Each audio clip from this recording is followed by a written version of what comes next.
On November 13, 1993, a day before Lola Fry, better known as Kat, was due to give her final deposition in a class action lawsuit, she disappeared. This lawsuit was against her former employer, a strip club named Brad's Gold Club, and an Indianapolis-based plastic surgeon and the company Dow Corning, the makers of her silicone gel breast implants, for fraud and malpractice. Some of Kat's colleagues were part of this lawsuit as well, but when she vanished, the lawsuit was dropped. There is no true indication that this particular lawsuit had anything to do with her disappearance. I don't have a lot of information about Kat's personality or early years, but many of her photos seem like she was quite the character. It seems her father Vernon Coleman and her sisters Darlene Pitts and Laverne Barker loved her very much and sought answers and justice ever since she went missing, and even urged a re-examination of the case in the 2000s.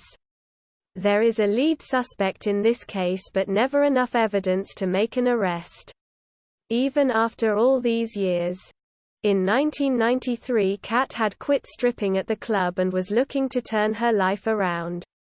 She wanted to move in with her older sister Laverne and go back to school and get her life back on track. She was 28 years old at the time. Her sister Laverne reported her missing on November 18, 1993.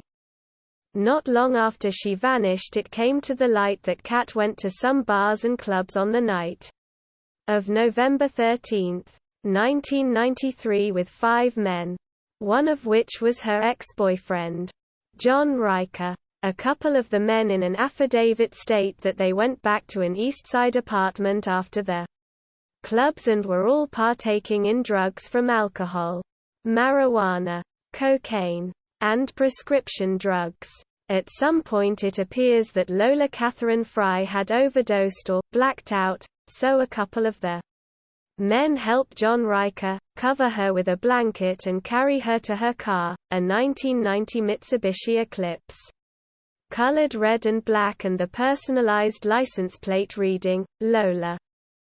The men claim no one checked if she was alive, and John Riker drove off with her in the car.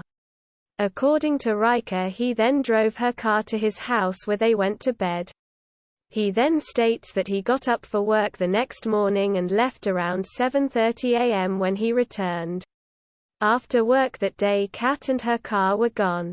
Neither has ever been seen again. John Riker failed 2 polygraph tests, but in '93 he allowed his home and business to be searched where no evidence of foul play was discovered. Nearly 7 years later, in 2000, a second search warrant was issued for his home, but again nothing was ever found. He has never been charged in Lola Fry's murder or disappearance. He claims he just assumed she'd left and headed to her sister's while he was at work that day. At one point, La also received a tip her remains were buried on a outlaw biker gang member's former property, but this turned up no results. La highly suspect foul play and believe her and her car possibly ended up in the water. Did these men cover up an overdose or a homicide? What happened to Lola Fry? Did it at all tie into her lawsuit? No one really seems to think so. The search for her continues.